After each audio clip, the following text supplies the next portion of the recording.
ভারত চীনের ক্রমবর্ধমান ঘনিষ্ঠতায় নতুন অক্ষ গড়ে উঠেছে এশিয়ার কূটনৈতিক মানচিত্রে। এই অক্ষে যোগ দিয়েছে রাশিয়াও, যা কার্যত পাল্টে দিচ্ছে বিশ্ব রাজনীতির সমীকরণ। সদ্য সমাপ্ত সাংহাই কোঅপারেশন অর্গানাইজেশন অর্থাৎ এসসিওর বৈঠকে স্পষ্ট হয়ে গেছে এই বার্তা। মঞ্চে একসঙ্গে দাঁড়িয়েছিলেন প্রধানমন্ত্রী নরেন্দ্র মোদী, চীনের প্রেসিডেন্ট শি জিনপিং এবং রাশিয়ার প্রেসিডেন্ট ভ্লাদিমির পুতিন। হাসি মুখে করমর্দন, আলাপ আলোচনা সব মিলিয়ে এই বৈঠকেই উঠে এসেছে স্পষ্ট বার্তা। বোঝাই যাচ্ছে এখন ক্রমেই শক্তিশালী হয়ে উঠেছে এশিয়ার নতুন শক্তি অক্ষ। অন্যদিকে এই দৃশ্যে কার্যত দিশেহারা আমেরিকা। একদিকে কোয়াড জোটকে সামনে রেখে এশিয়ার প্রভাব বিস্তার করতে চাইছে ওয়াশিংটন, অন্যদিকে ভারতের এই কূটনৈতিক ঝোঁক যা তাদের কপালে ভাঁজ ফেলেছে।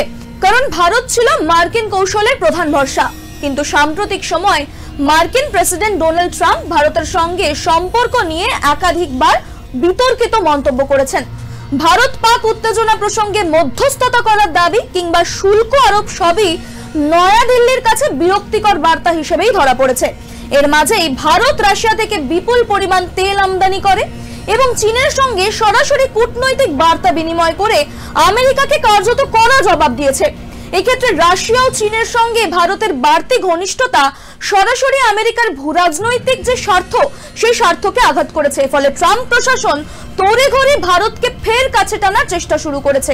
এখন প্রশ্ন একটাই, এই ভূরাজনৈতিক অক্ষে ভারত কতটা গভীরভাবে জড়াবে আর আমেরিকা কিভাবে ভারতের মন জয় করার চেষ্টা চালাবে? এই প্রতিবেদনে বিস্তারিতভাবে থাকছে এই কূটনৈতিক বিশ্লেষণ। ভারতের সাম্প্রতিক এই কূটনৈতিক অবস্থান স্পষ্টভাবে দেখিয়ে দিয়েছে নয়াদিল্লি শুধু ওয়াশিংটনের ছায়ায় নয়, বরং স্বাধীন পররাষ্ট্রনীতির পথেই হাঁটছে। এই পরিবর্তনই সবচেয়ে বেশি চিন্তার কারণ হয়ে দাঁড়িয়েছে আমেরিকার কাছে। দীর্ঘদিন ধরে আমেরিকার দক্ষিণ এশিয়ার কাছে নিজেদের প্রভাব বিস্তার করেছে ভারতকে পাশে রেখেই। প্রশান্ত মহাসাগরীয় অঞ্চলে চীনের দাপট ঠেকাতে এই যে কোয়াড জোটের ভারতের সবচেয়ে বড় ভরসা ছিল। কিন্তু এখন ভারত যখন রাশিয়ার সঙ্গে দৃঢ় অবস্থানে দাঁড়াচ্ছে এবং চীনের সঙ্গে কূটনৈতিক সেতু গড়ে তুলছে, তখন মার্কিন পরিকল্পনা কার্যত ধাক্কা খাচ্ছে। ভারতের অবস্থানকে আরো তাৎপর্যপূর্ণ করে তুলছে এসসিও সম্মেলন। রাশিয়া ও চীনের সঙ্গে একসঙ্গে মঞ্চে দাঁড়ানোই এক প্রকার রাজনৈতিক বার্তা। বিশ্বের কূটনৈতিক মহলে এ নিয়ে চর্চা এখন তুঙ্গে। আমেরিকার ভরসার জায়গা যে ভারত সব সময় পশ্চিমা শিবিরের কাছে থাকবে, সেই সমীকরণ আর খাটছে না। ভারত নিজের অর্থনৈতিক স্বার্থ ও জ্বালানি নিরাপত্তাকেই প্রথমে রাখছে, সেটাই কিন্তু স্পষ্ট হচ্ছে। রাশিয়ার সঙ্গে ভারতের সম্পর্ক ঐতিহাসিকভাবেই কিন্তু দৃঢ়। ঠান্ডা যুদ্ধের সময় থেকেই নয়াদিল্লি ও মস্কো একে অপরের পাশে থেকে এসেছে। ইউক্রেন যুদ্ধের পর যখন পশ্চিমা বিশ্ব রাশিয়ার উপর কঠোর নিষেধাজ্ঞা জারি করে, তখনও ভারত নিরপেক্ষ অবস্থান নেয়, বরং রাশিয়া থেকে তেল আমদানির পরিমাণ আরো বৃদ্ধি পেয়েছিল। এর মাধ্যমে ভারত শুধুমাত্র যে নিজের জ্বালানি নিরাপত্তাই নিশ্চিত করেনি, বরং আন্তর্জাতিক বাজারেও সস্তায় তেল কিনে অর্থনৈতিক সুবিধা পেয়েছে। এই ঘনিষ্ঠতার প্রতীকী হলো মোদি পুতিন এই বৈঠক, যেখানে প্রতিরক্ষা, জ্বালানি এবং প্রযুক্তি খাতে নতুন সহযোগিতার দিক উন্মুক্ত হয়েছে।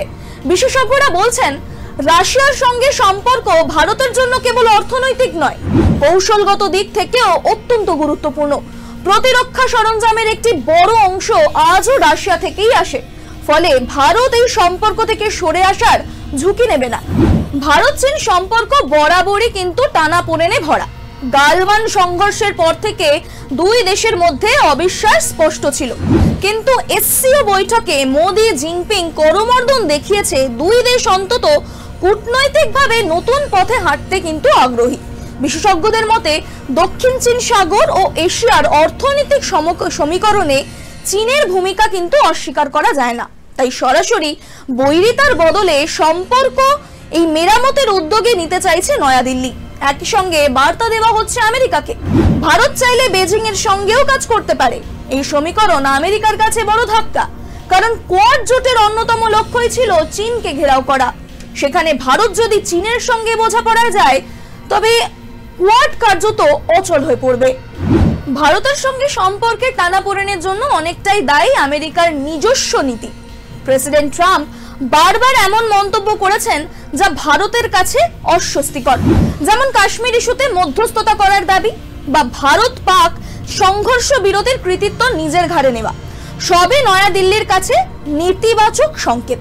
এর সঙ্গে যুক্ত হয়েছে ভারতীয় পণ্যের উপর আমেরিকার শুল্ক চাপানো। ভারত পাল্টা শুল্ক না চাপালেও প্রকাশ্যে আমেরিকার উপর চাপ উপেক্ষা করেছে। একই সঙ্গে রাশিয়া থেকে তেল আমদানির সিদ্ধান্তও দেখিয়েছে যে নয়াদিল্লি নিজের অর্থনৈতিক স্বার্থকেই অগ্রাধিকার দেবে।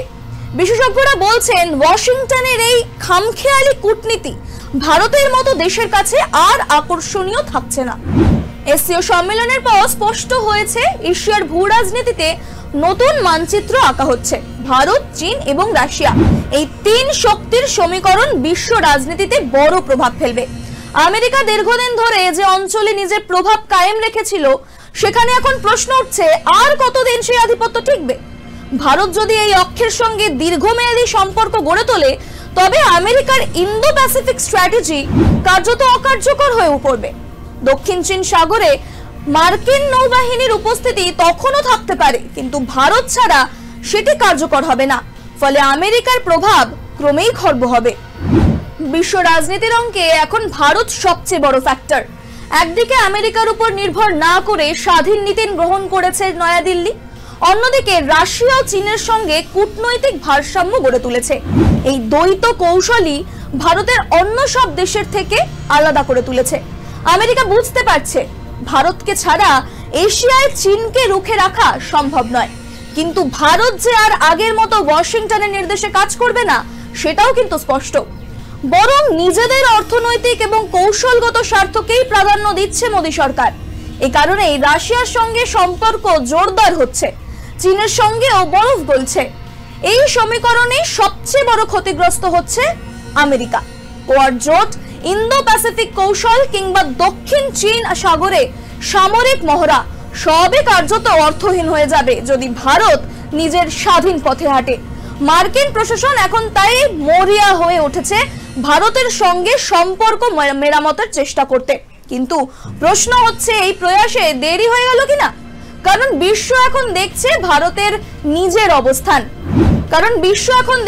ভারত নিজের অবস্থান আরো দৃঢ় করছে এবং এশিয়ার কূটনৈতিক অক্ষে নতুন শক্তি হয়ে উঠছে। অতএব এশিয়ার নতুন ভূ রাজনৈতিক বাস্তবতায় আমেরিকার আধিপত্যবাদ স্পষ্ট চ্যালেঞ্জের মুখে। ভারত যদি দীর্ঘমেয়াদে রাশিয়া ও চীনের পাশে থাকে তবে আন্তর্জাতিক শক্তির সমীকরণ একেবারেই পাল্টে যাবে, আর সেই সমীকরণে আমেরিকার অবস্থান হবে অনেকটাই দুর্বল।